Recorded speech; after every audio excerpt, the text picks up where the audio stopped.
a number of undocumented immigrants. Every president wants to push the boundaries. Yeah. When it comes to reducing the scope and size of government, what we've tried is an incremental approach that hasn't worked. So this president's saying, let's go further.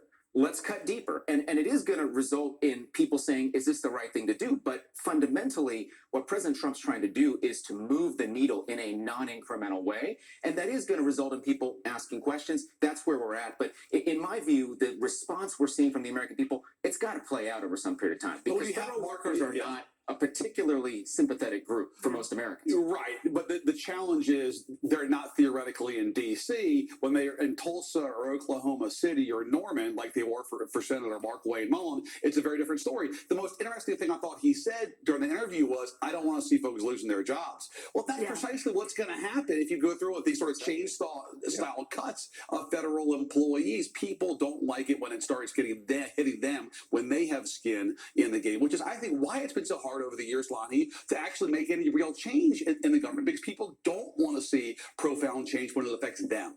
TSA at airports, for example. Well, and the impact of cutting, you know what it's like to run. Yeah, right. Tried, right? Yeah. How'd that go?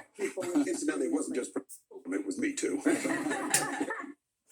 Mel, Troy Balderson of Ohio makes the point, hey, this is Congress's job, and yet it doesn't seem like anyone in Congress is standing up to say we're the ones who should have oversight, because technically speaking, we get to decide what gets cut. Yeah, I've been talking to Republican appropriators who sit on these key committees that are in charge of spending, have said they're okay with Elon Musk and Donald Trump usurping some of their own power and their own purpose. I do think this is going to come to head in the weeks and months ahead, particularly as they're debating government funding. This is going to be a huge question, because Democrats want a commitment that if they're going to agree to fund the government, that Trump and Elon Musk are not going to just ignore it. And right now, Republicans have refused to give them that commitment. So we could be in for a real showdown. And the Republicans can't criticize Trump.